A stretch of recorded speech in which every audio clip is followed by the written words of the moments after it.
Hey y'all, it's me, your girl, your host, Elena Grace, and you're listening to episode 102 of I've Been Thinking.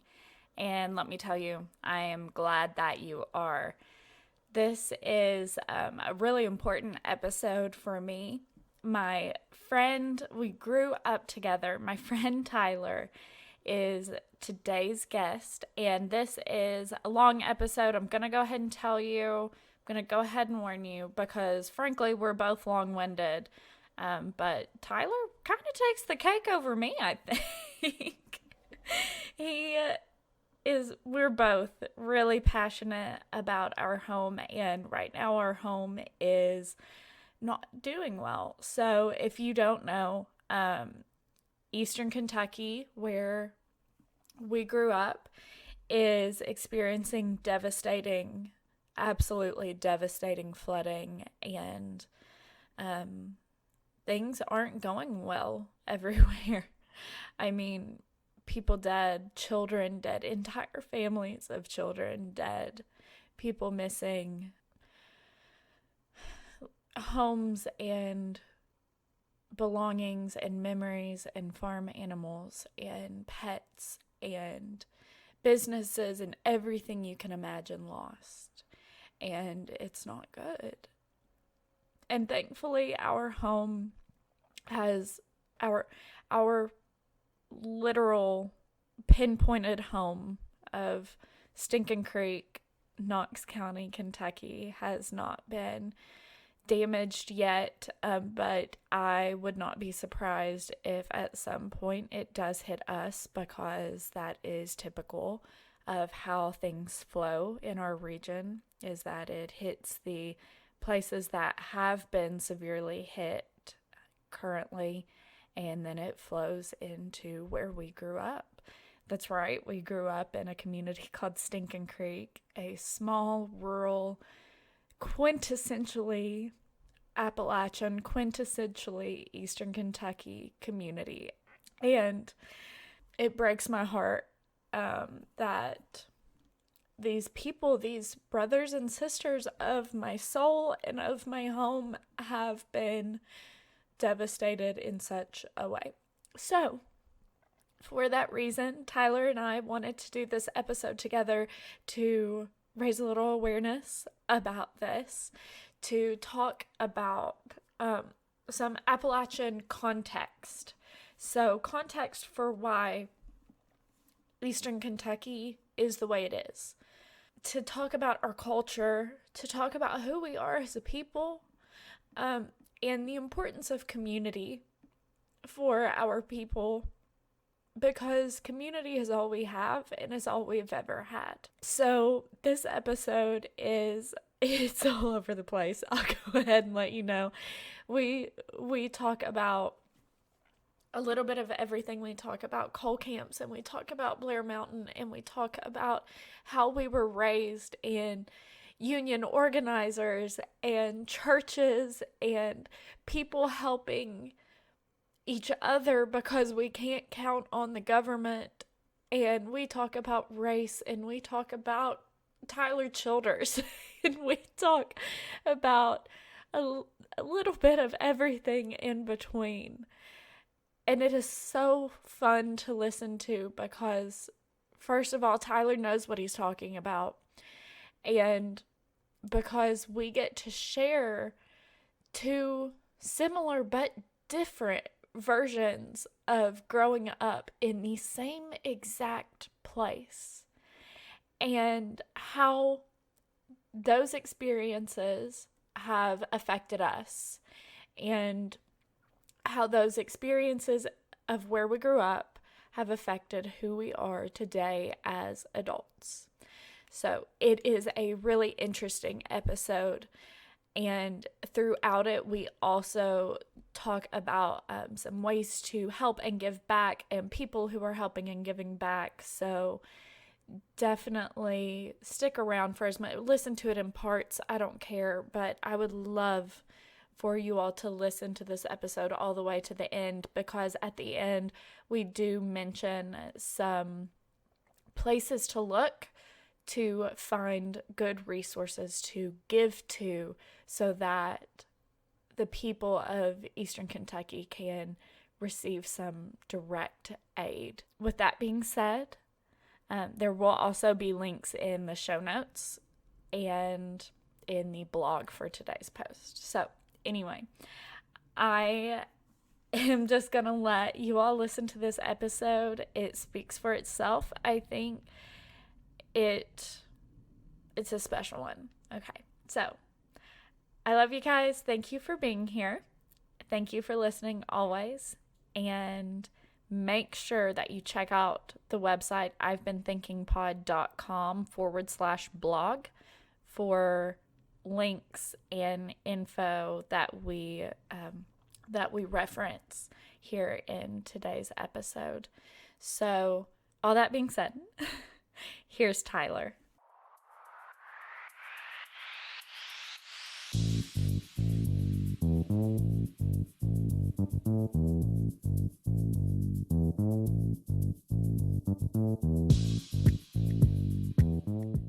Hi, my name's Tyler. I am 30 years old, and I am from the southeastern Kentucky area.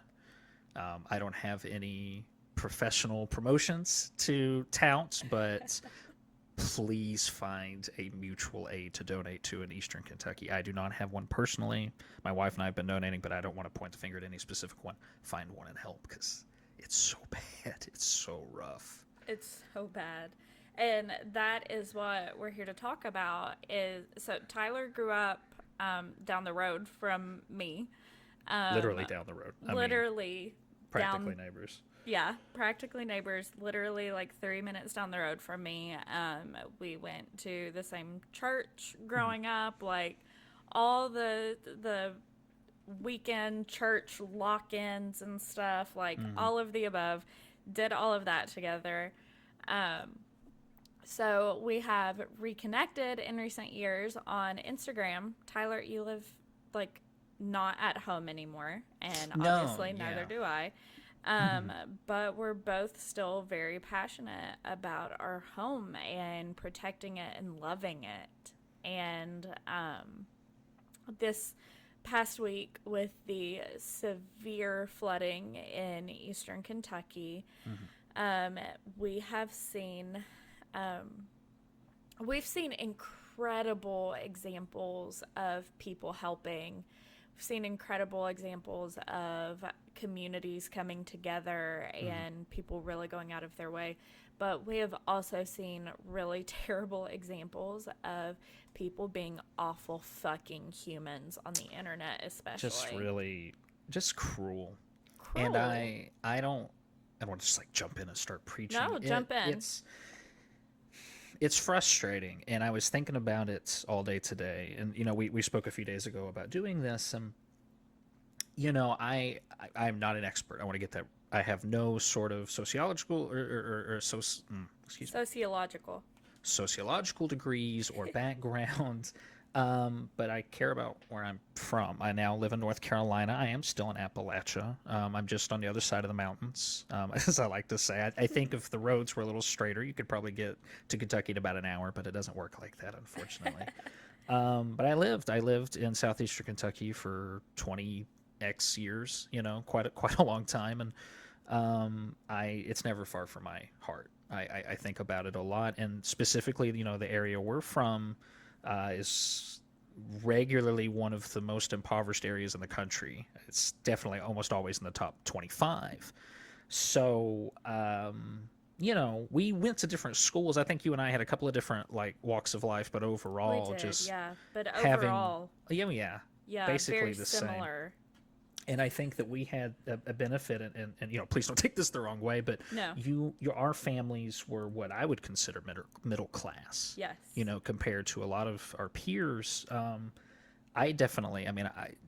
This is going to build something, so I promise I'm not just jumping in about my tragedy, but I remember growing up with some heatless nights and some empty shelves, living in that area just as a baseline. You are exposed at minimum or a part of poverty. It is inescapable from the area. And the what we're seeing, what what we've gathered for today is this backlash to these people, our our peers in southeastern, excuse me, to our peers in southeastern Kentucky, and it is mostly politically driven, which is really disgusting. If I'm looking at this most recent news report, there's been 15 people already declared dead from this really massive flooding in eastern Kentucky. The governor is quoted as saying hundreds still missing. Hundreds.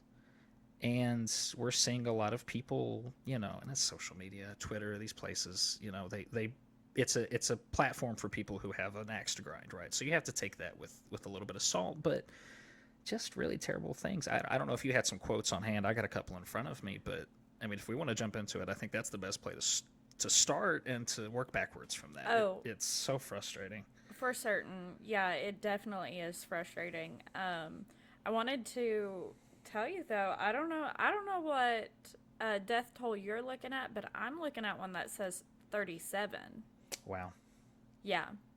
That's awful. Yeah, I just double checked it while you were talking because this is from this morning. I just realized I was looking at an older article. No. With flooding too. I mean, it's something that will take weeks, months to really finalize a count that. And yeah, I knew to double check that because my mom and I were talking about it earlier. And I remembered her saying a larger number than what you said, so I was like, I want to check that. But yeah, it's awful. It is absolutely terrible. You're right. I want to say this first. You cannot grow up in Eastern Kentucky and be untouched by poverty. No. You can't. And funny enough, that reminds me, my parents texted me the other day, and my mom texted me. She sent me this like funny video or whatever, or it was a boomer meme. That's what I like to call them, where it's like those funny drawings and they like say goofy live laugh love kind of shit on them. Oh sure. And those are the best. Yeah, and it was this one, and it said I found myself washing Ziploc bags and realized I'd become my mother. My mom sent it to me, and she was like, do you do this? Like, your grandma and your aunt do this too, and like I do it, and do you do it? And I was like, well, yeah, Karen, but I'm pretty sure it's not because I'm like becoming you. I'm pretty sure it's because I'm a hippie who was raised in impoverished Appalachia. Sure. Because you know that the other foot might fall. Oh yeah. Exactly. And I was raised in a family that was heavily influenced on both sides. Both my mother's and my father's families were heavily influenced by the Great Depression. Yes, absolutely. And I think that all of Appalachia really is, certainly our area of Eastern Kentucky. You can look at it and you can see the effects of the Great Depression still standing today, and how culturally how it affects us, not just financially, not just in the lay of the physical land, or whatever it is, or in how we handle our finances or whatever. There is a deep cultural effect still standing 100 years later now. No. The depression brain, the Great Depression brain, not the regular depression brain, and poverty brain. This real, it's terms I use all the time around my wife, who's not from the area. So it's often, and this is something I want to touch on a little bit later. There's almost kind of like a fish out of water effect between her and I, often in the little things I do around the house. Because I was raised that way, right? I'm not quite to the point where I'm washing paper plates, but that's definitely something my grandma did. I saw her do that regularly. I once caught her hanging up a pretty thick paper towel that she wanted to dry, and I had to catch her on that. But you can't. It's funny for us, haha. But you can put yourself there, especially these days. I mean, everything is obviously tight. I don't know anyone that isn't financially struggling at least a little bit, but you can put yourself in those shoes in the 30s and 40s, when our grandparents were kids. And World War II saved the country in a financial sense, but it didn't really come for us back home.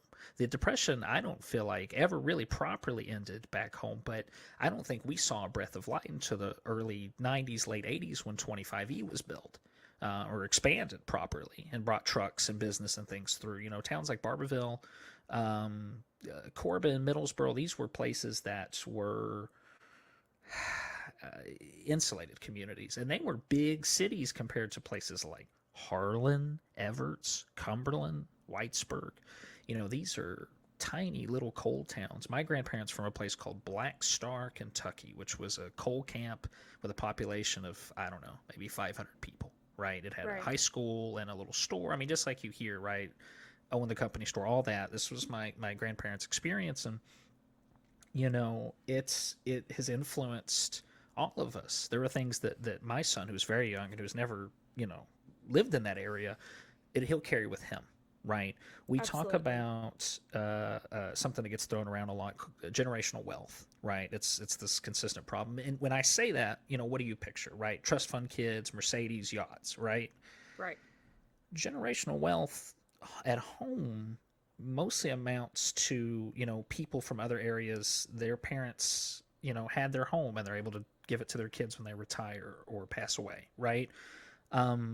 Several of my friends have had to leave because those homes are now in areas that are basically abandoned. There are no jobs. There are no even just social things. I mean, I don't, you remember being a teenager and just like we had to go several towns over to experience anything. Yeah, we did. Right.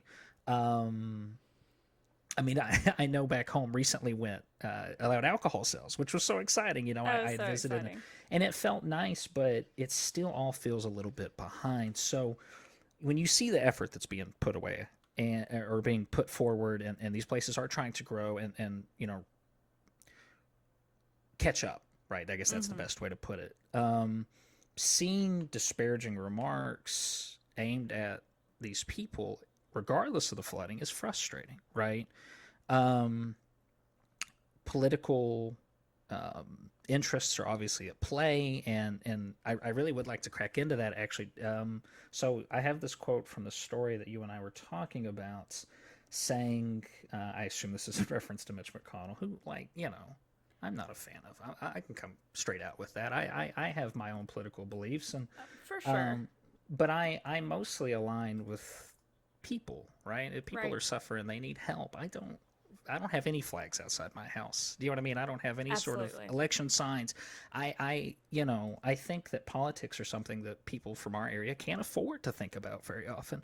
So, when they talk about Appalachia handing the 2016 election over to Trump, I think that's so disrespectful to what kind of really happened. Trump was the only and not a fan. I want to be really clear. I'm going to mention him in a positive light. I want to be clear. Not a fan.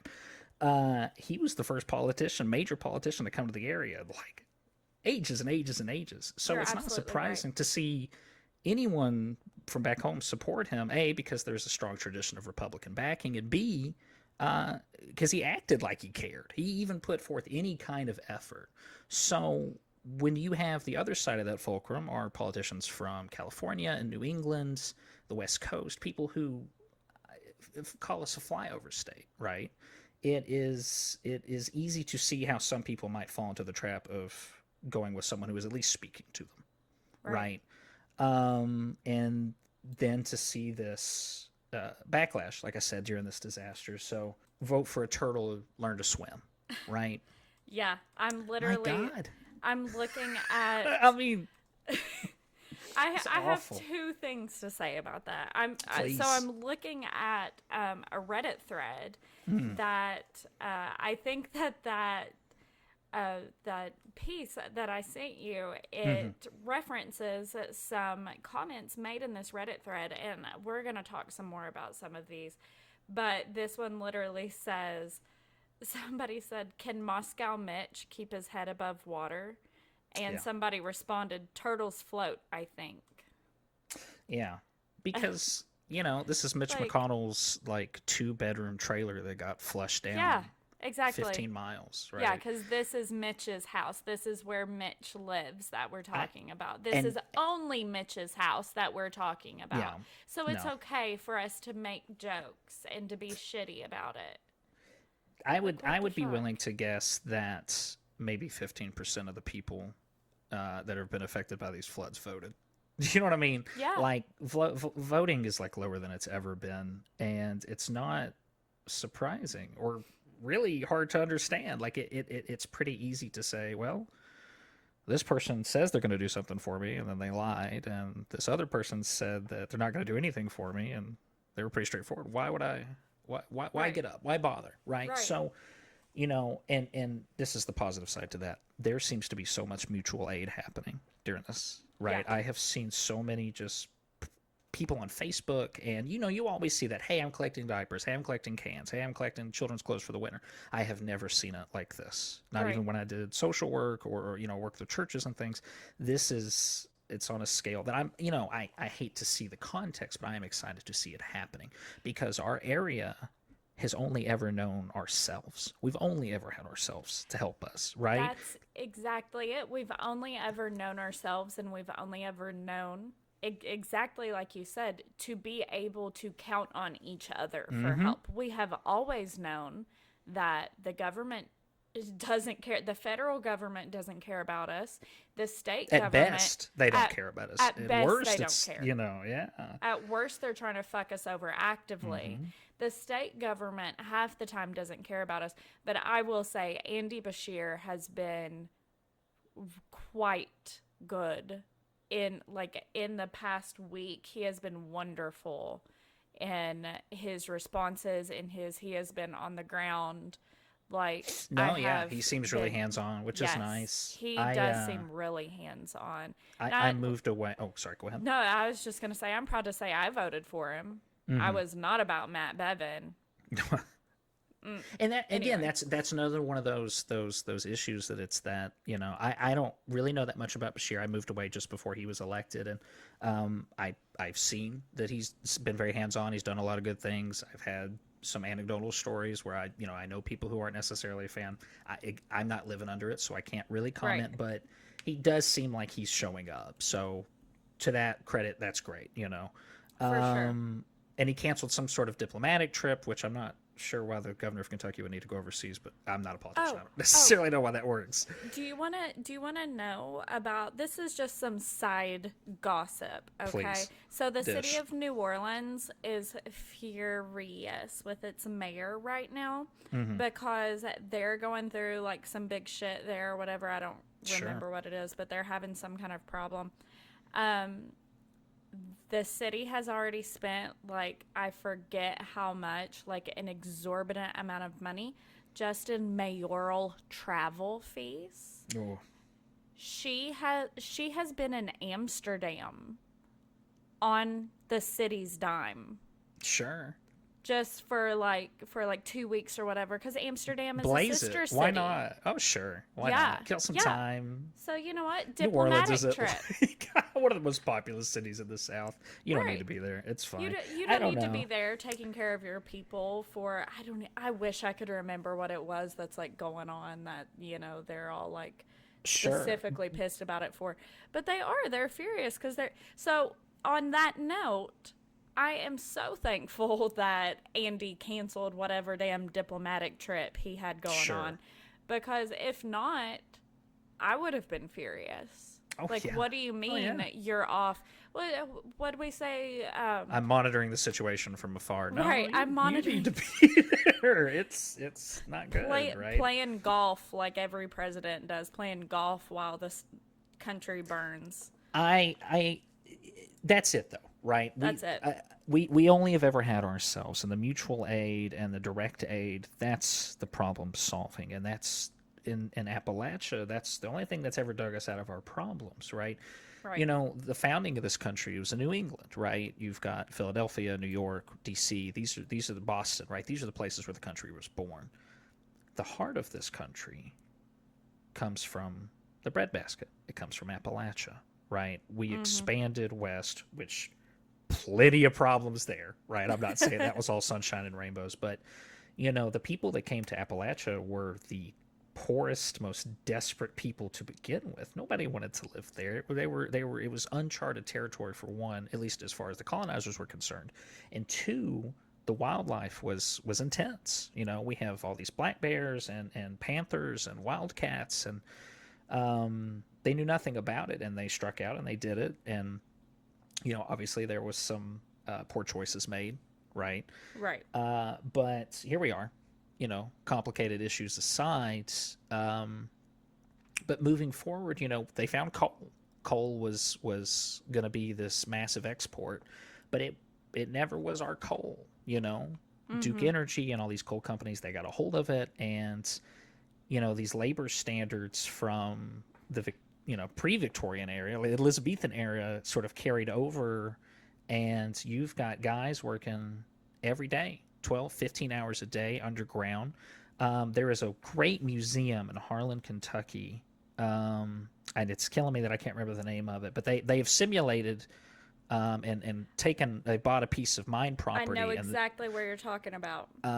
You can go in the mine. You can see what it was like. Yeah, and that's like awesome. A recent look, not like a back in the day look. But these guys would go in with a little lamp on their head, if that. They'd have a couple of lamps that they would bring with them.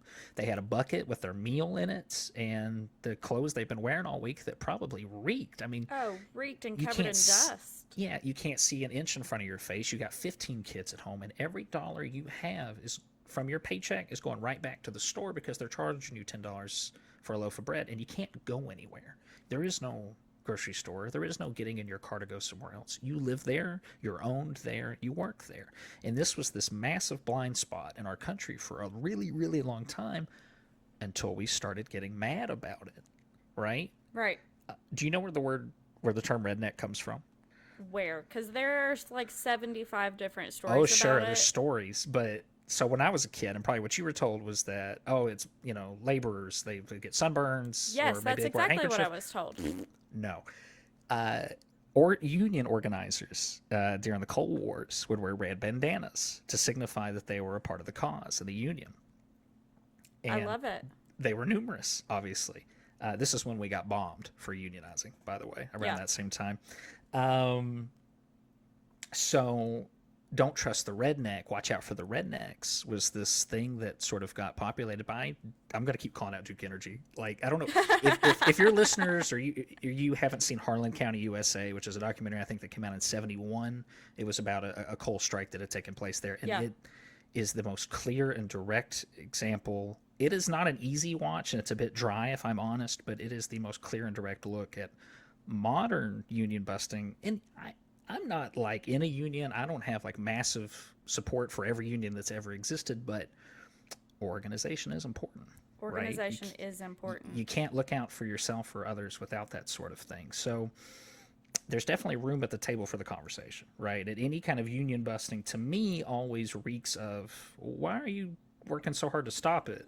Do you know what I mean? Right? Yeah. So during the Cold Wars, like I said, this rumor of, don't trust rednecks. They're aggressive, they're angry, they're drunks, they're ignorant, right? You see how that starts to pour out. So they wore us down. They bombed us and took things and kidnapped and killed people. And then World War II happened. And,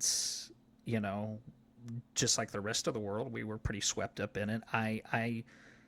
I know very few Appalachian World War II, or I knew very few Appalachian World War II veterans. I don't know if you can speak to that. I know you have, stronger knowledge of military background, but it was something that I knew a lot of men couldn't afford to go fight in. Yeah. They couldn't leave, even though I think a lot wanted to. But when it came time for Vietnam, they took us in droves. Right. I mean, bus loads of kids just gone. And so I will say I know some or knew some Eastern Kentucky World War II veterans. Yeah, but not a ton. Not what you would expect. Mm-hmm.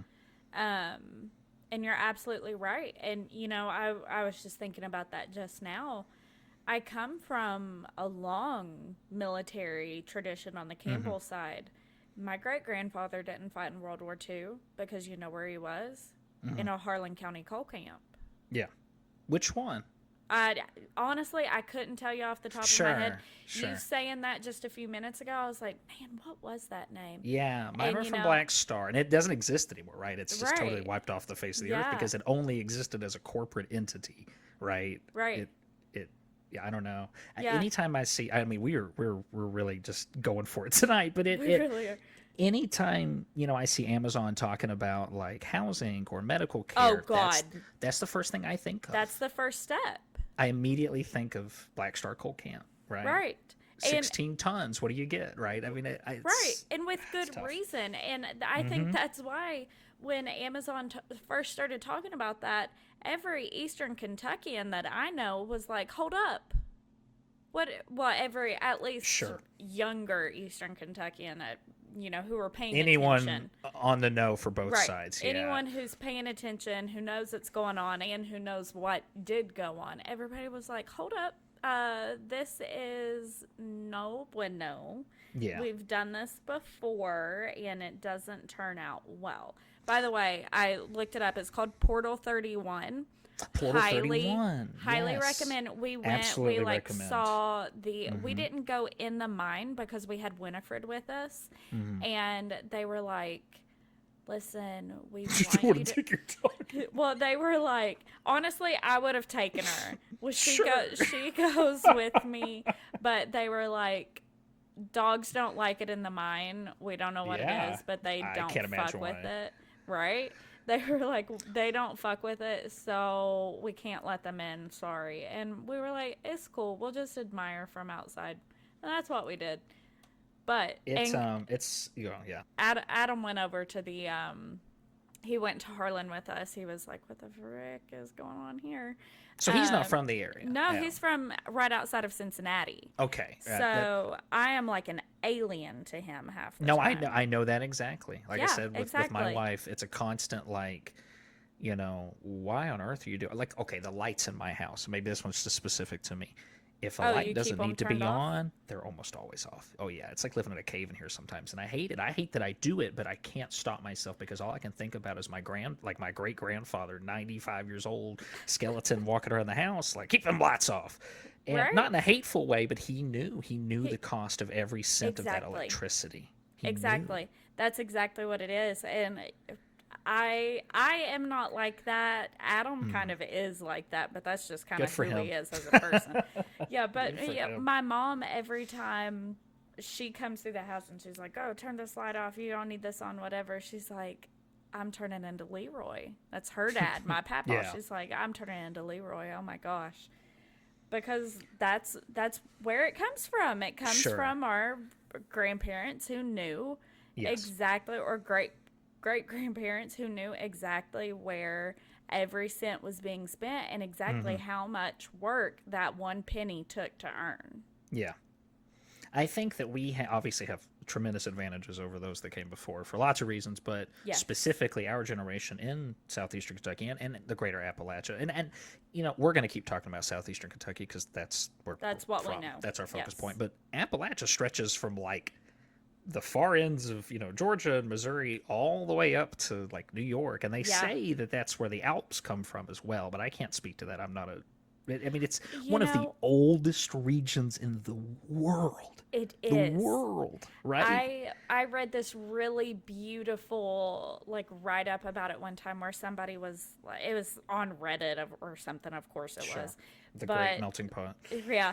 And it was a picture of like a topographical picture of the Appalachians compared to like the Rockies and the Alps and that kind of thing. And somebody was like, oh, I didn't realize the Appalachian Mountains were so small compared to the other ones. And somebody said, it's not that they're small, it's that I'll have to find it and send it to you if I can. Oh, yeah. Because it was... Yeah, it's not that they're small, it's that they're ancient.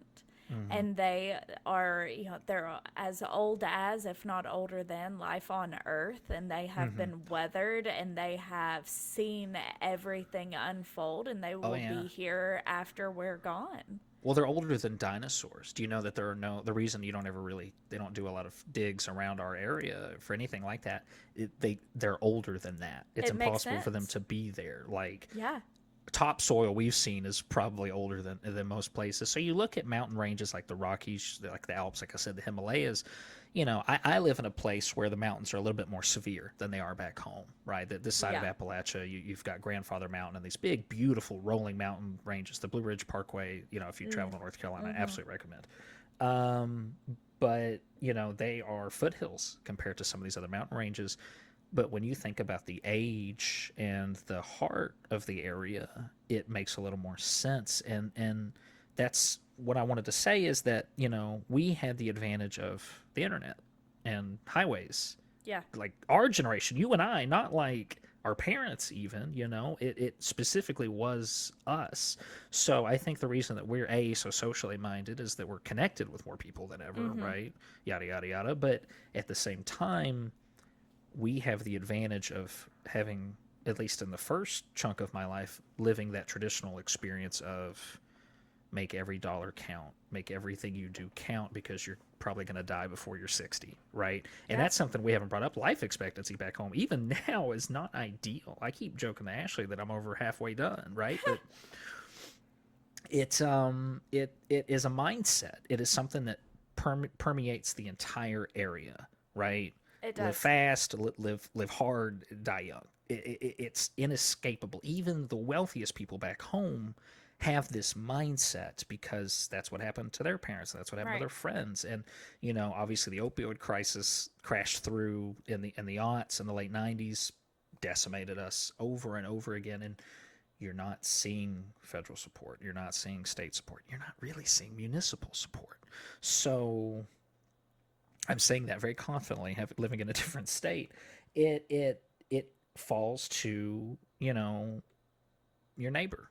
It falls to a lot of the churches, right? I mean, that Right. there's a lot to say about that, obviously, but there are a lot of churches who are doing the work. They're there and they're providing and they're sheltering people. We don't really have mega churches back home. We don't have these Joel No. Osteen types. It's you definitely get some characters. You get some snake Oh, handlers for and sure. some people of all walks of life, but the churches are made up of and led by people who live there. Especially like the church we went to. It you knew everyone. You knew everyone, Mm-hmm. not just because it was church, but because these people were your teachers. These people were your grocery store managers, your bus driver, etc. Um, Exactly. And, the church that we grew up in, it mhm. definitely had its share of snake oil handlers.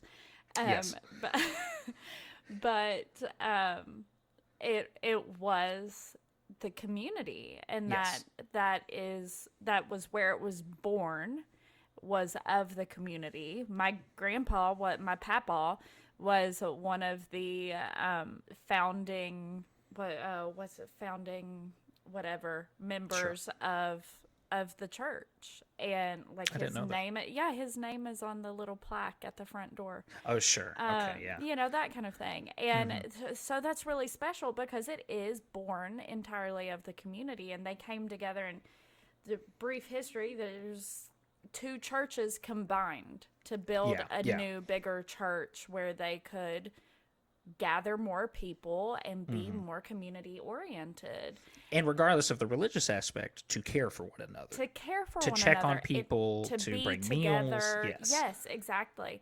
And I have always been really grateful that that is very much what the church we grew up in was always about, was Hmm. checking on people, bringing meals, being there for each other, Because the nearest providing. grocery store or even an ambulance ride was about 25 to 30 minutes away to Yeah. anything. You know, the church is located right there at a big intersection. Well, I say big, right? It's a big intersection for the area. For the longest time, emergency services, specifically police, would not cross that intersection. There was a Yeah. point where they would stop and turn around. They would not go up into these areas, these hollers, because they effectively didn't have jurisdiction. They were afraid of, whatever up there. It was so far away. So what are we as the people who live there meant to think about ourselves, right? Right. You have to either look at the negative, oh, we're doomed, we're stuck here, or the positive. We have each other. Right. So Exactly. I'm giving all this context. I'm giving all this background. I've been going for a while. I can tell. It matters now because you see something really heinous has happened. I mean, this is terrible. This is probably one of the worst tragedies that's ever hit Kentucky, genuinely. And I genuinely agree with you. I Even the tornadoes last fall, which were yeah, devastating, really rough. absolutely awful. Even the tornadoes that hit, I mean, what even was that? Almost a decade ago now. Also in eastern Kentucky, but more Yeah, towards the central part. In in Rock Castle was one yeah, of the yeah. big ones. Rock Castle County. That was awful. This I think is even It's bigger. unmatched. Yeah. Yeah, I mean, it's it's always completely flooded. unmatched. We've always had rough Yes. rain seasons. It's always flooded. There was plenty of times in our one road holler that we grew up in would get cut off. You were just, if you didn't have your groceries, it was tough. You'd have to It hope was somebody tough. could help you out. There was no way in or out when it flooded. And we're talking, compared to this, very minor flooding. I mean, your property might turn into lakefront, but you didn't really need to worry about the water lapping at your door. Right. This is a totally different ballgame. This is Totally obviously much different. worse. The last time I remember it flooding this bad, maybe, obviously not quite as bad, was around 2019. I think it was right when I had moved here, and I had gotten the reason we had moved was I had gotten a job, and I was working in a really small office. It was almost kind of like a startup, so everybody was on pretty close terms because you were working a very stressful kind of gig, shoulder to Mm-hmm. shoulder, right? You have to be. So, if something happened to one of us, it kind of happened to all of us, and we would at least talk about it, right? Small office stuff, you get it. So, Right. um, when it flooded really bad in Harlan and Knox and Bell County, these places back in, I guess, like I said, it was the end of 2019. Someone had taken these really cinematic, like sweeping drone shots of the damage and these flooded roadways. Yeah. And I was really marveling at the cinematography. I just was like, wow, I'd never seen home through that lens. Yeah. And B, like, wow, that's the highest I've ever seen the water. I mean, we're having 2,500 year floods every year, Mm-hmm. right? And every town back home has a flood wall, right? I don't know if that's something you've talked about before in your show. Like, I've not, but I was telling a friend here in Florida about that this week, mhm. and I was like, it doesn't even matter in this Oh yeah, case.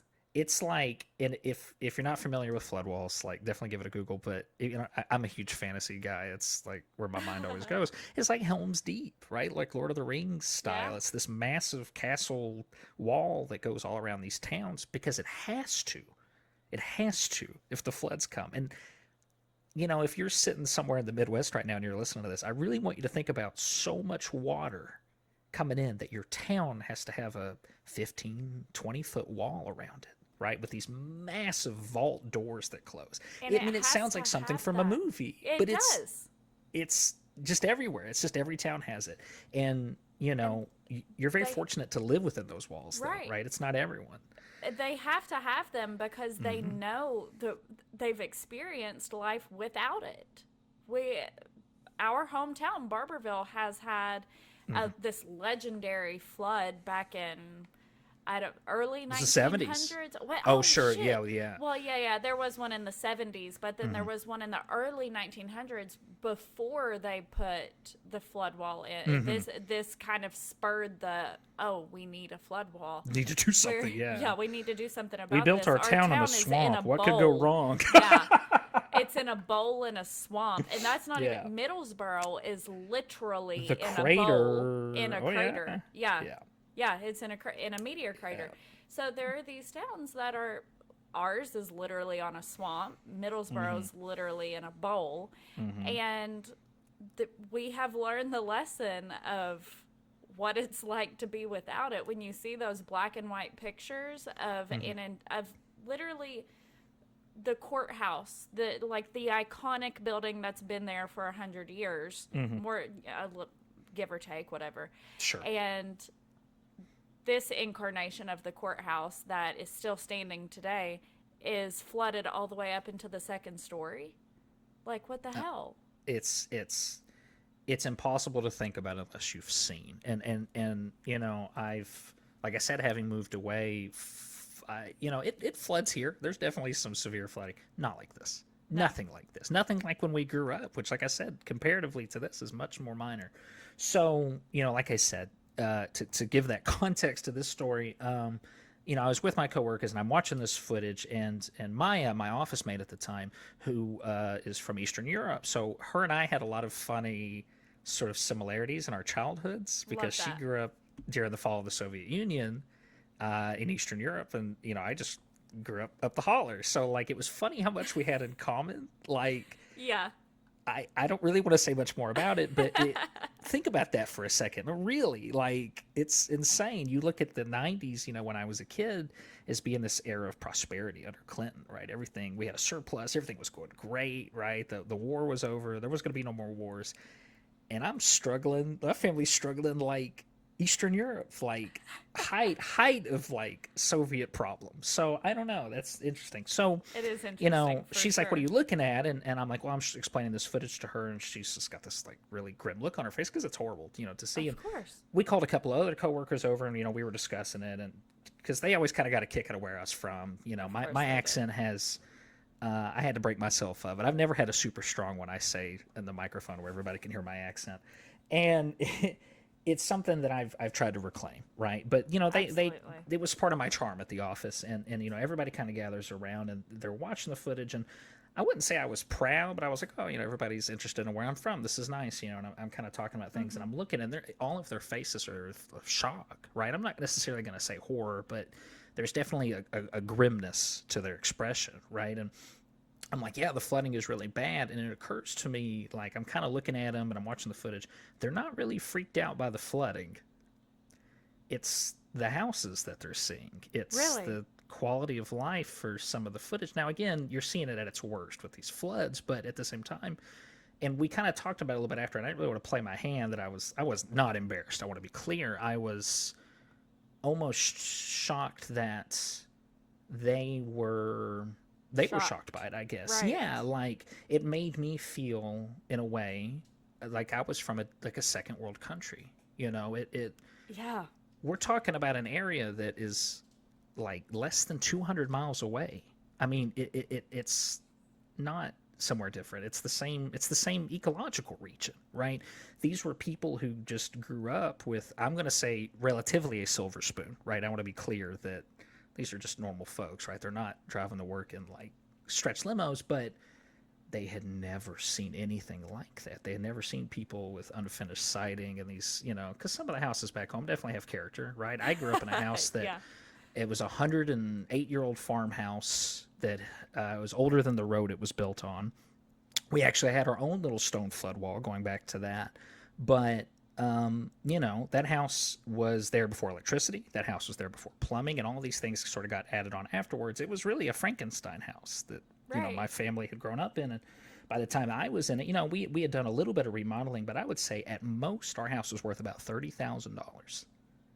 Think about that. $30,000, right? I would say that's pretty common, Yeah. especially a lot of the folks I've known who were lucky enough to have homes, right, that weren't just living trailer to trailer.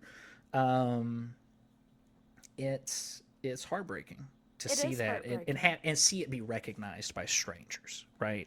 Right. Because to me, and like I said, talking about it after, they were just like asking about the damage, and I could tell that what they were getting at was, why were the houses the way that they were? Why was there so much stuff in the yard, right?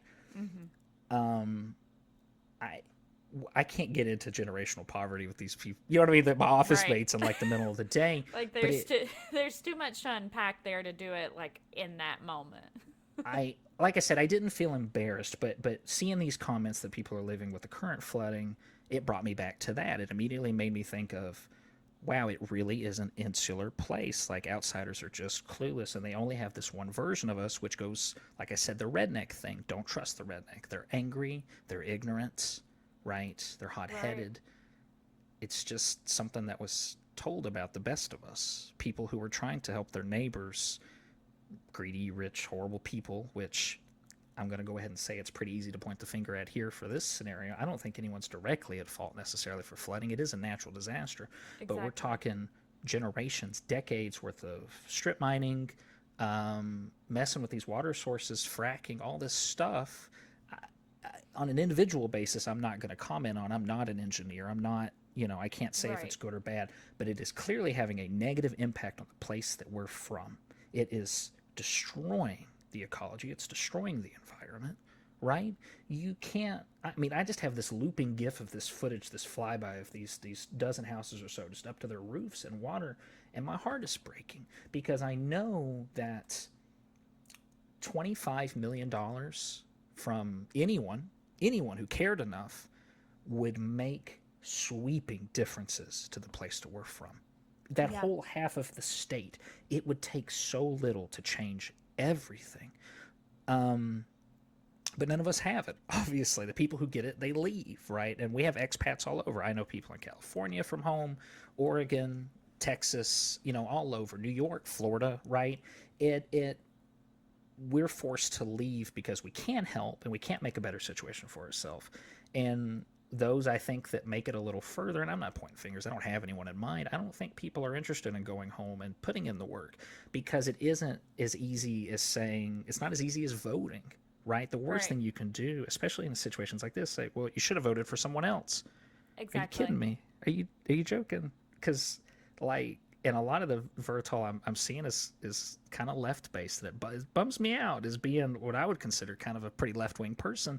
It's just totally, it's brain dead behavior. Like really, I'm gonna get a little angry about it. If you consider yourself like left leaning, if you consider yourself on this political spectrum of mutual aid, helping, socialism, exactly. It's I think for a lot of people, left and right, they like the titles, they like the sport Mm-hmm. of it. So the person talking about, I guess turtles can swim, they don't care about people. They don't care No. about their own neighbors. It's just another sticker to put on their car. These were the same people that were jumping up and down, excited about the crime bill in the '90s, right? Right. It's always been about political victories, and they're just as poorly influenced as our brothers and sisters back home. But it I don't have context for their lives, and I do know that if these are people of empathy who are going out of their way to talk about civil liberties, same-sex marriage, all of these healthcare problems, why would you not extend that to people's basic living necessities, Mm-hmm. such as housing and food and what have you? And why would you Um, not extend that to people's basic right to live? sure. Their right to be Mm-hmm. alive and to be unaffected by by natural disasters. Yes. Like you've said, nobody can help that ultimately. Obviously, there are things that hurt it. They're contributing That factors. yeah, Oh there are yeah. contributing factors. Yada yada yada. We can totally get into that, but you know that's established. Mm-hmm. But to have somebody say like I'm looking at this Reddit thread right now, and the so many of these people are just performative. Oh yeah. They are performative, quote unquote, leftists or liberals Mm-hmm. or performative socialists or whatever they want to call themselves. Sure. They're putting on this. Oh, I heard a puppo. They're putting on this face to look cool because it is whatever they think the internet or their friends or whatever it is wants to see and hear. They're scoring points for their team. Right. They're right? scoring And points for you their see team it that they don't even care across the about spectrum. ultimately. Oh yeah. Yeah. When the big freeze, and these heat waves have been hitting Texas, I feel so bad for them because it is entirely a political problem there, right? Their energy and all this is being wrapped up in all this policy. But you see guys like Stephen King, who I like a lot of his stuff. He seems like a pretty, like, I'm gonna say cool, but like in the grandest sense, right? I don't know him Right. personally. When he's just like, that's what you get for voting for so and so. Damn, what are you doing? Why are you Yeah. saying that? Like, these are children, babies, grandparents, just regular people, just single people living in their houses, suffering the worst suffering you can imagine, freezing to death, being drowned, and you're joking about a politician. I don't know. Like I said, I think our generation, especially from those of us back home, we have this superpower now. This blending of worlds. We have the history and the knowledge of where we come from, right? These Right. coal organizers, this long, strict history of help thy neighbor, with the fever of the internet and the hurt that we're constantly experiencing because of external forces, right? Climate Right. change, disease, like it's all really kind of happening for us right now, inflation, whatever. So I would say, as much as home is suffering, we are uniquely positioned to climb back out in a way that we haven't been able to do in the last 100 years, 70 years, post Yeah. World War II. And I, again, it is a terrible tragedy. I, It is. I really can't even look at it. To look at it now, I've really tried to avoid as much news on it as I can. I really just get most of my news from my mom about it. But, she still lives there. She's like in Right. it. And it's heartening to see people helping each other. And it's not vans of, Zaxby's or Chick-fil-A or whatever lined up around the block for a quick cash in, right? Oh, we're Right. feeding people, so and so. And I don't want to disparage any kind of charity, right? Any Right. help is good, but you can always tell, right? You You can always can. tell. I Yeah, you can always tell. Sorry, go ahead. no, I I don't listen to him all the time. I can't like name all his albums or anything, but Tyler Childers, who is a Oh, big country star, and he's from the area we are as well. He's out there with big he rain is. boots, and he's doing it. He's there. So is Chris Stapleton. Not He shocking to is hear it all. Yeah. no, not shocking to hear at all. It's not shocking for either of them No. that they're out there. They are not acting like they're anything special. They are shoveling and they are digging in the silt and the dirt. Yeah. God, it's making me cry. No. And they It's are being who they are as sure. Eastern Kentuckians. And they are It's being who we are yeah. and Well, not who we expecting should be, right? who we should be. That is our heritage, right? People in the South, we're not really from the South. There's a big difference, and I have to correct people sometimes. I'm not like pedantic. I don't care that much. We're from Appalachia, and Right. parts of it are in the South, but it's a different culture. It is Like different. there wasn't a lot of people flying the stars and bars prior to all this mess recently. It was not really a done thing. Yeah, That kind that of came wasn't. later. There weren't Yeah. a lot of Confederates, or we stuck to our own, right? I mean, the fighting was in our backyard, but Right. it was something Literally that in her happened to us, backyards. not like, do you know what I mean? Yeah, So, absolutely. And a fun fact for anybody who doesn't know is that Eastern Kentucky was pretty pro union. It was honestly, they didn't have a shit to give about slavery sure. being an active thing because they were like, we don't profit from it. Well, Like Western everyone, yes. Kentucky or whomever, they're like, we don't have a hand in this. And you know what? Those are people. And we I, can see that because we're not making any money off subjugating them. and a lot of, and I am in no way positioned to talk about this in an official capacity, but it's my understanding that during the Cold Wars, during these big strikes, you know, both black and white people were kind of hand in hand back then Yeah, because they were both dirt poor and being trotted on by these absolutely. coal They companies. were. That probably wasn't the case everywhere. I imagine that there were definitely, I can't speak to that kind of struggle, but it's a very unique area that has It is. fallen victim to the same ills that the rest of the country has fallen into. Yes. But I think that we're uniquely positioned, like I said, to not reimagine, to evolve, to capture some of that early, 1900s, that fever, right? That Mm-hmm. zealotry almost of, we are important. This isn't a region that matters, and I don't think we should wait for people from New York, Vermont, California, Texas to tell us that we're special or that they're worth voting for. Whatever. I think we need to raise up and figure it out ourselves. I really, my big takeaway from this flooding, is I hope that that number doesn't get any higher. I hope that fatality rate stays right where it's at, because that's heartbreaking. Hundreds missing. I just, that's what catches me, is just waiting on that phone call of Yeah. someone you love or right? And Right. phone lines are down, streets are flooded. You can't really do much, right? You're just kind of stuck. Water is this uncaring force. It just rips through your town or your community or your holler. excuse me, and it doesn't care who you are. It doesn't care It what doesn't. you've done. You're just dealing with it. So I hope that we're able to find a little bit of unity in that. And it's so funny. I know these really, I'm not going to say whack job, just really strict, like right wing people who, on Facebook, or if you catch them in the right mood, will say some really heinous things. And I'm just like, man, I can't agree with that. I have no idea how you feel that way. But then you start pitching some like talking points. I don't know. Like, I think in everyone's minds back home, they know to take care of each other.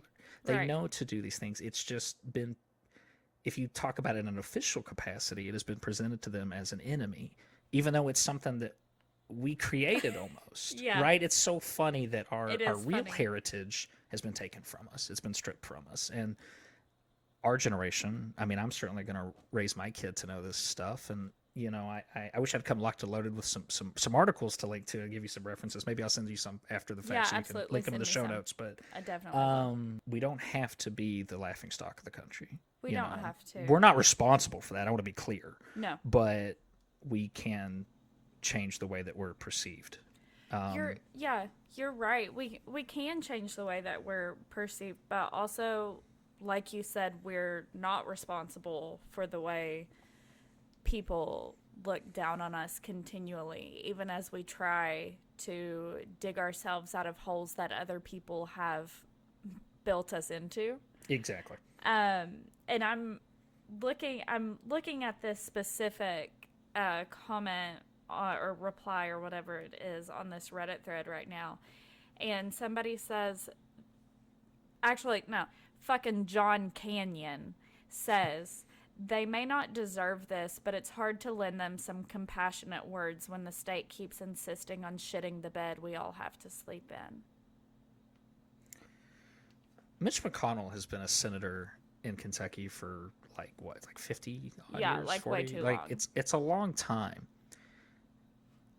Even I think if Mr. Rogers found his way back onto the mortal plane and ran for Kentucky Senate, I don't think he'd beat Mitch McConnell. I don't And think he would. I don't know a single person that likes Mitch McConnell. No, I mean, there's if not anyone, one single person. I know nationalists, I know leftists, I mean all these people, old, young, none of them like him. Someone's get voting it. for him though, because it's not. I'm not saying that as an attack. I'm saying it's because he's always been right. Right. A friend of mine, his dad mentioned to me the way that he saw it was that most people don't want to give up the only power that Kentucky has, which is And this that's massive voice in the exactly government. it. That is exactly it. And coming from somebody, I have a political science degree. Mm-hmm. I was an intern for Mitch McConnell one summer. Mm. I was an intern for him, and that was an incredibly educational opportunity. I wasn't in his DC office. I was in one of his Kentucky offices. That was incredible. Mm-hmm. And for many, many reasons, I did have to directly send him. So this is another fun fact for you. Mitch reads every article that mentions his name every morning as he's being driven to the Capitol. So I had to scan in one time an article from an Eastern Kentucky newspaper where somebody was referring to him only as Yertle the Turtle and email it to Senate Majority Leader Mitch McConnell. I emailed that to that man. That's exciting. Right? That's where the degree really comes in handy, right? You feel like you got your education when things like that I really happen. did. Lord, I did. But my point is that I get it. Like, strategically, logistically, whatever you want to call it, I get why we don't want to give up that Senate, that power. Mm-hmm. That Senate majority or minority or whatever it is this week. We don't want to give that up, and I understand that. But at a certain point, it's not worth it. But is it worth it? I don't, you know. I mean, no, it's not. But like, it's hard to balance that, especially in the mind of somebody who doesn't have like this complex understanding of this, and this, and everything that goes into it. They just see the black and white because that's just not how their mind works. Mm-hmm. And that's just not something that they're heavily educated on, and that's not a bad thing. It's just how it is. And they just say, well, we have this power, and we don't usually have this opportunity to have this power. So let's keep it while we've got it. Sure. And, you know, again, there's a long tradition of just voting Republican down the ballot. And it, you know, it isn't this GOP cult thing that, I mean, maybe it is now, but it wasn't originally the thing. It's just what was done. And, you know, there's definitely a strong tradition of Democrat leaders coming from, you know, Kentucky and Southeast And the Kentucky. Southern Democrat, the idea of the Southern conservative Democrat, which is a whole different thing. But I would, I'm not going to be able to find the data right now, at least in any reasonable time frame, but I would be fascinated to see what the last, I guess what was it, Amy McGrath versus McConnell, right? That was that. I bet voting turnout was sub 25%. Oh, I bet it was minuscule. I think people are so busy or struggling, and they have been even since we were kids. And like I said, a time 90s, early 2000s, prior to the recession, boom time, right? Mm-hmm. Every other part of the country is living, you know, in excess greatly, and we have these memories of poverty. You can't make that make sense without looking at it and saying this area is unique. This area has some sort of albatross over its head, but at the same time, you know, why was it placed there if not to keep us a little in check, right? I have sort of a media reference, if you'll allow me. There's a science fiction book that it was fine. I wouldn't say it was like the best book I've ever read, but it had this opening, and effectively, you know, there's this cast of people they call the Reds, and I think the whole like global or universal culture was based on these like colored casts, right? So red was like at the very bottom, and gold was like at the very top, and there was like a dozen of these. They all had different whatever positions. It's pretty typical like young adult sci-fi, whatever. I would say this is a little better than most of that, but you know, the selling point, what had happened was this cast of people, the Reds, they were sent to Mars to live underground and work underground and to mine this valuable resource or this gas or something, I don't remember. And the way that they got all these people to colonize and to do this work was that they were told that, or that, you know, they're continuously told that they are going to save Earth. Earth is dying, and that everyone from Earth, or most people from Earth, need to come to Mars. So the more that they work, the easier terraforming and changing will happen. So, you know, you have like this main character who is one of these miners, and he's very good at it, and he's, you know, he obviously lives in abject poverty. He's 16, his wife is 16, you know, his dad is dead. You know, it's a town with a lot of cousins and uncles, very few fathers, right? Just because the work is very dangerous, and you know, these people live off of scraps. They all live subterranean, this hell pit, effectively. With no real safety regards. You know, there's like a company that runs everything, and that, you know, they tosses them scraps, but it's very easy to draw some parallels, right? This feels very familiar. Oh yeah. So there is some kind of incident. I won't get into it, but you find out the big sort of reveal. This is very, very early on in the book. This is not a major spoiler. It's kind of what sets things off is Mars has been terraformed for hundreds of years. So has Venus and Mercury and Earth and the moon. Like, the whole solar system is this paradise for all the other people to live in. And the Reds are stuck doing this work and never told, because why would you take away the reason that they live? Why would you take away this free labor? Hundreds of years of progress, and they were just left behind and not told and lied to. Damn, that sounds awful familiar, that though, huh? Sounds like something I have heard of before. Where have I heard that? So it's heartbreaking. I don't know. It's just something I could talk about for hours at length, and I'm so thankful that you brought me on here to soapbox, because I know my friends are sick to death of it. But if you are from that area, if you're from home and I'm guilty of this because I left, and I'm not saying you are. I don't want to point that finger at you, but some people leave and they stop caring and they change their accents and they move on. I like to think I'm not like that. I do my best. I go home. I try to help. I try to donate and things. Obviously, being here, you and I, we're raising awareness, but it is a blind spot, and It is a blind spot, and it if always you're has home, been. do your best. Talk to your neighbor, talk to your aunt, talk to your grandma, donate, work. Don't tell people to vote. Don't give to politicians who live across the country. Just don't. I know that's such a hot take, but I'm just going to go for it. So Roe versus Wade, right? That's been a constant concern. It's something that Democrats have been using as an email fundraising tagline for since the 70s, right? Oh, you better watch out. They're going to take Roe versus. Well, guess what? They come and they took it. It's gone. It's gone.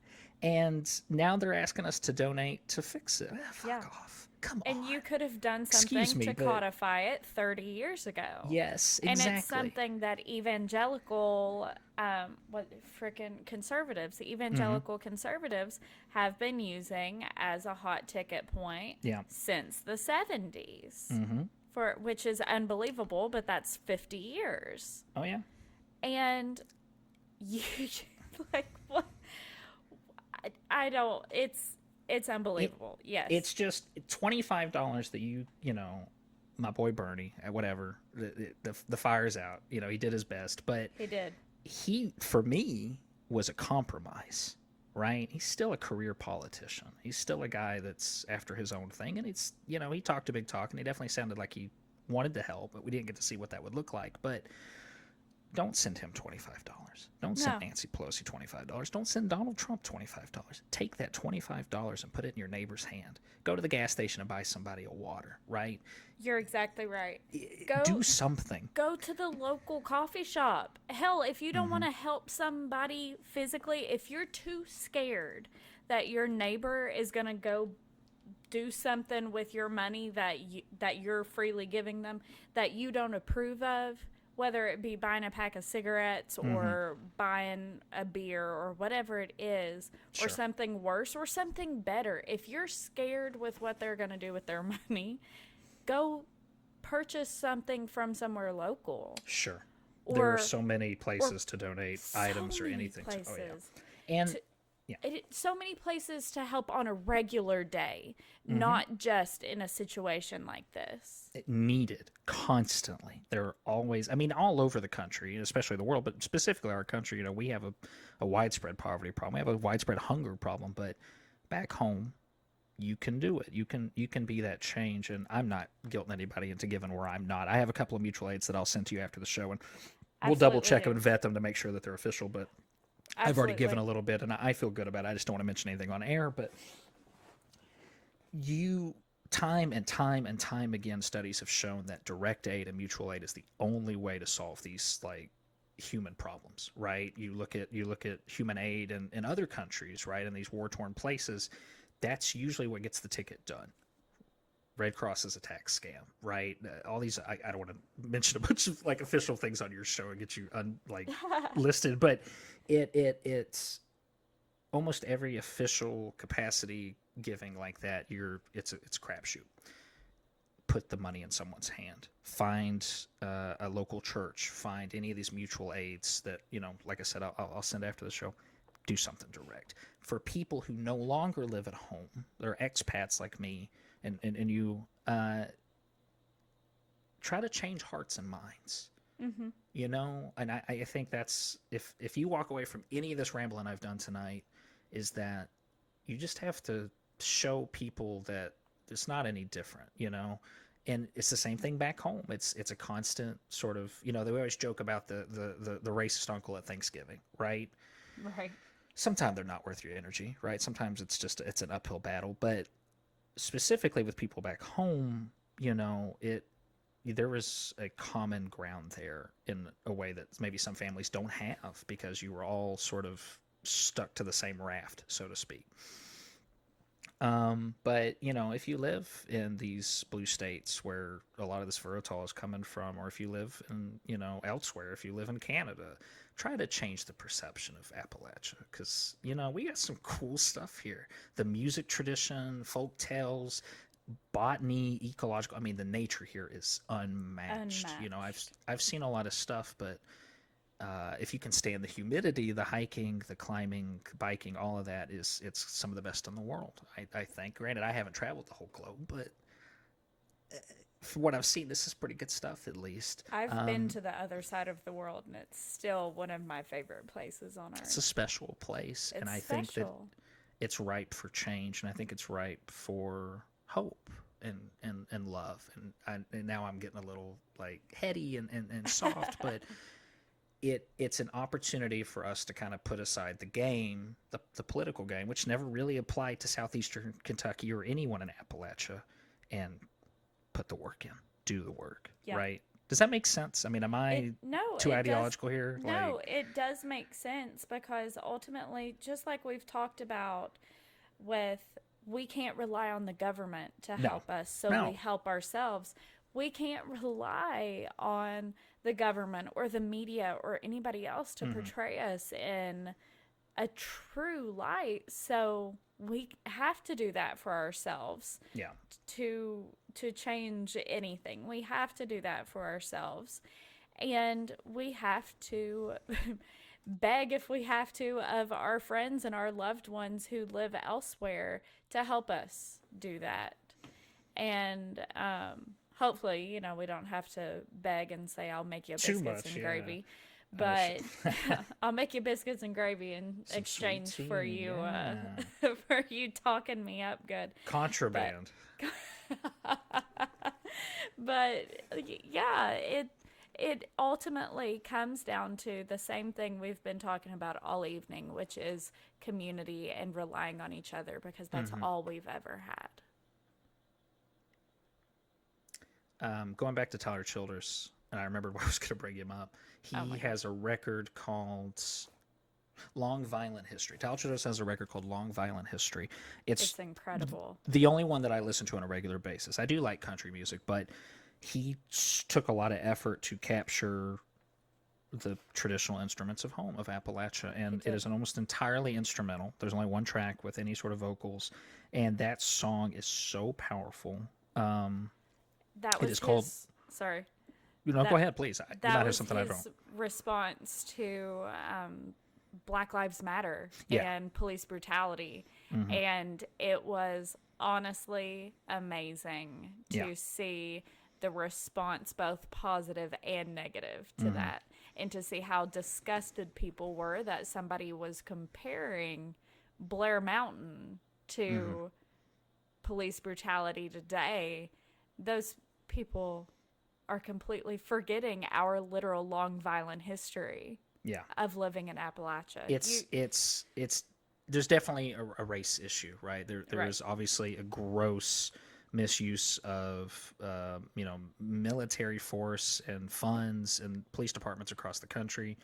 That's not something I'm going to touch here, but it's gross and it is disgusting. There is obviously racial motivations for a lot of this violence. I mean, there's no other way to explain it, right? The policing is out of control.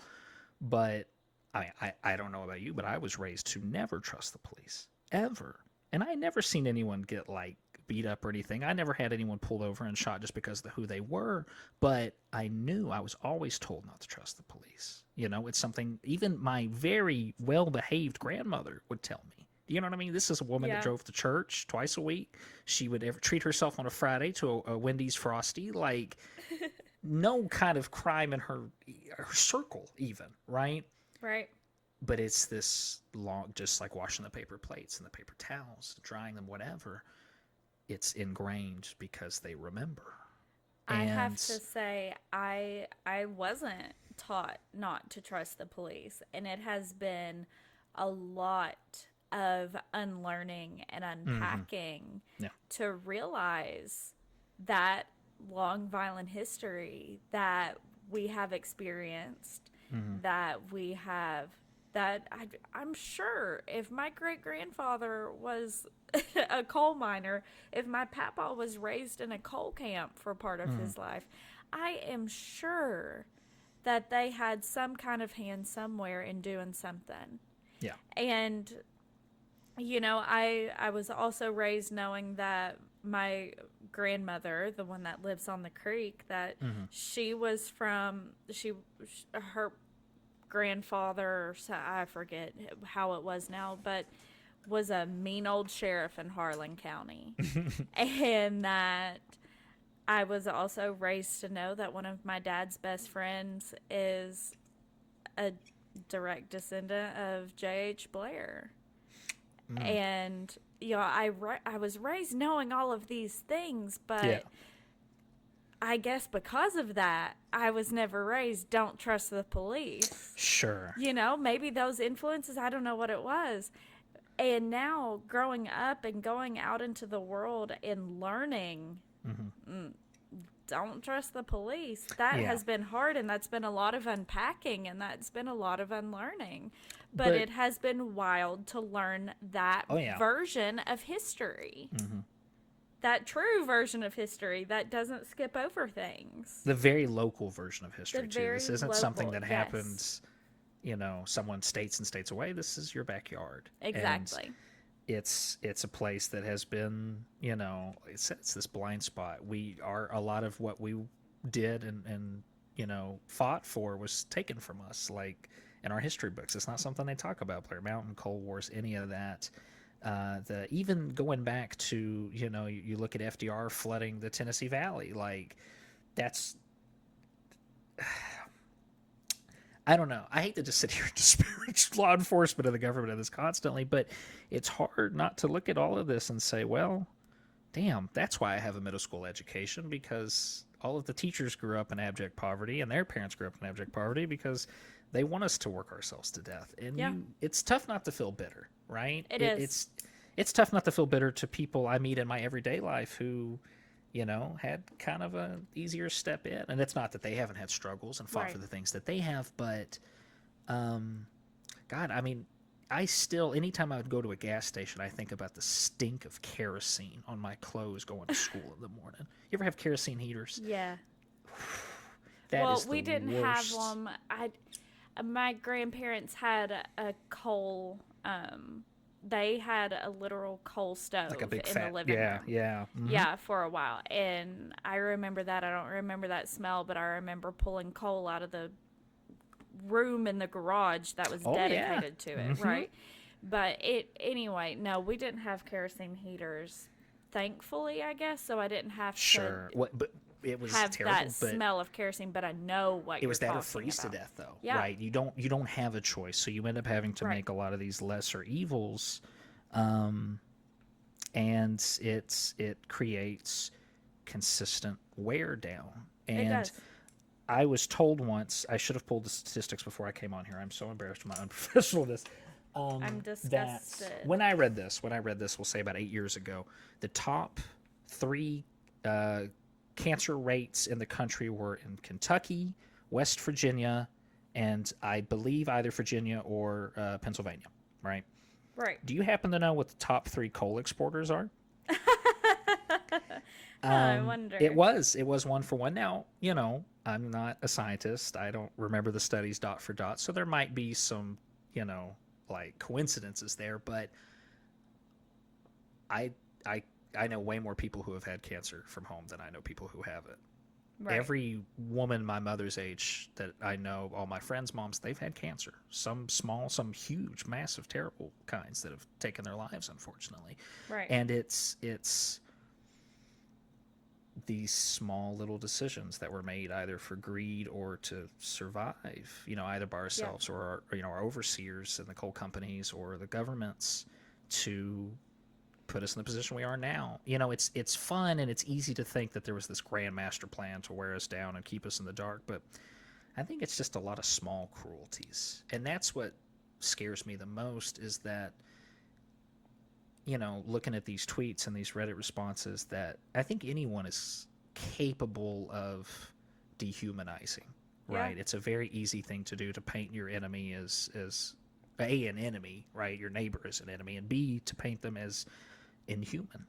And I think that's something that, obviously lots of minority groups in this country and elsewhere suffer from. But, people in southeastern Kentucky, I don't think are a stranger to it, regardless of race. I think that it's an area where being white definitely gives you a tremendous privilege, but being from that area knocks you back a few steps, right? Yeah. You are just not, you don't have access to things that, I'm sure going to Transy even, like that you met a lot of people from probably just Kentucky, right? I'm not even going to say Ohio or the surrounding area, but just from Kentucky who had a massive difference in quality of life growing up, right? Yeah. Like it And I was, like you said earlier, we were both, you could say middle class. I was very lucky to not be on that lower side of middle class. And I was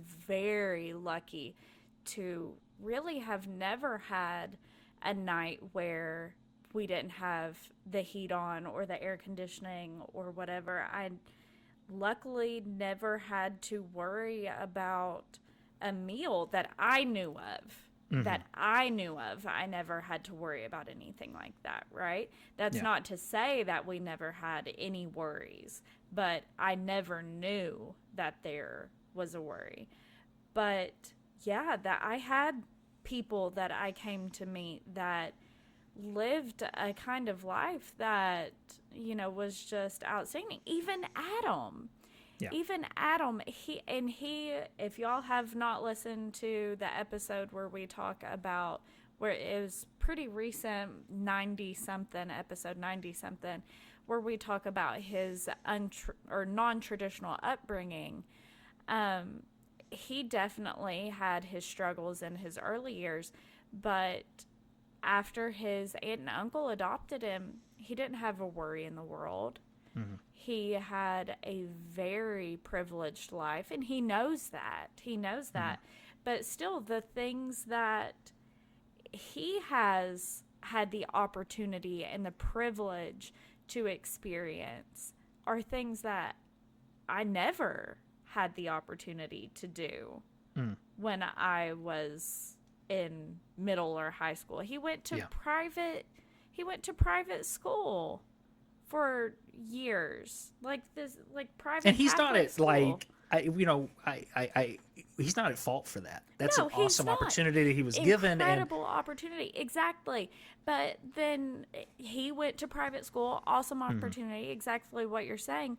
But we didn't have an opportunity like that, and like you said, Exactly. It's not his fault. It's not their fault. It's absolutely nobody's fault who had that privilege. But it's just not something that we had, and it creates a gap in a lot of ways between our understandings of the world and life experiences. And there are definitely things I had the privilege of experiencing that he didn't. And that's just life. That's just growing up differently and having different there's life a disparity experiences. there. But there is a disparity. There is absolutely a disparity, and that's the point. And I want to kind of, in parentheses, like everything I've said, is that don't take this as saying woe is me or woe is Kentucky. Like, it's awesome there. There's so much good things, and there's so much I love about it. I wouldn't be on here talking about it if I just thought it was a pit. Believe me, I would have been in bed. I wasn't worried about it. It is a good place, and you look at Dolly Parton, who is kind of like the archetype. Everyone wants to win the lottery, right? I think the lottery's been something that's been in the news a lot lately. It was like, what, 1.32 billion? Yeah, something nuts. I have these fantasies of just getting absurdly rich like that and blowing it all on infrastructure in Kentucky. Yeah. I don't know what would happen if I actually had that money. I don't think that wealth makes you necessarily evil, but I hope that I would remember myself well enough to make those changes. And I know a lot of people from that area that feel the same way. You look at Dolly Parton and you look at these sweeping changes that she's made to Sareerville and Pigeon Forge and all these areas. That is a tourist destination, like, for most of North America now. It's not just a regional place anymore. It's something that everyone knows. It's a tourist destination outside of the United States. I love that. I mean, Right. this is a place where she grew up barefoot with 15 brothers and I mean, you know, you hear the songs, you hear the stories. Check out Dolly Parton if you're not familiar This is the with her. place But she grew up making out with the mayor of Sevierville underneath the bleachers when they were in high school. yeah, Tyler, I've got tea on everybody. That is a that's true what we're here story. for. I believe you. I have a couple about Colonel Sanders, who is another a big figure Oh, from but yes. Lord, let's not get into that. But you see Dolly never forgot. Like she went back. I don't know what Dolly's private dealings are. She may be some terrible like business person, but ultimately there's a lot of benefit. And you know, there's this commercialization and all this that's a whole nother capitalistic sin. You can't really get into that. But anything like that back home, even a percentage of that would make worlds of difference. And I think what people Worlds. need back home is hope. We haven't had a win there in so long. So long. Kennedy came in the 60s, and that was pretty exciting. You know, like Right. there needs Yeah. to be a closer lens and a lot of direct aid applied there, but it's going to have to come from within. It's got to be one of us. It's got to be all of us. It's not just one of us, it's all of us together. Yeah. Um, but I'm devastated to see this footage, and I don't know how Absolutely. anyone could look at this and think, fuck them. Can you imagine? I cannot. I've never absolutely thought that about cannot. anyone, short of a few individual people I've seen go to prison, you know. But it's heartbreaking, and you know, if I was watching footage of like, I don't know, I don't have any like hard enemies like that, but I can't, I don't know, I can't fathom that in my heart for anyone, I really you can't know. either.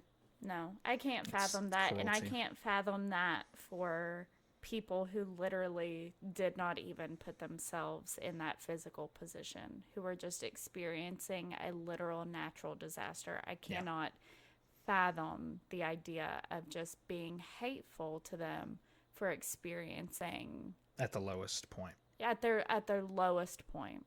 Yeah, you're exactly right. Tyler, I'm so glad you came on and did I was this so with happy to me. be here. I Thank am you for having so, me. so glad. Absolutely. Thank you again for coming on for this shotgun episode. I like to call it. It was. I'm glad that you volunteered yourself. You kind of didn't volunteer yourself. You volunteered a story, I said, hey, and I've got a really quick story. How about I come on yeah, your podcast and talk for 3 hours? and I said, okay, you're coming on the podcast and you're going to be my guest. And you said, Well, no. And I said, yes. I felt So obligated. I had to. I had to talk about home. It's all I think about, and I gotta talk the talk and walk the walk. Right? You I gotta do love it. that. I love that about you. Okay. Is there anything in particular that you want to plug as we close up? Like, do you want to plug your wife's knitting Instagram? Do you Uh, want people to follow yeah. you? I Like, don't really have or an online presence. You know, I'm just gonna take the L on that. You sure follow my wife. My wife loves to knit. It's at Just a Pearl, JUSTAPURL.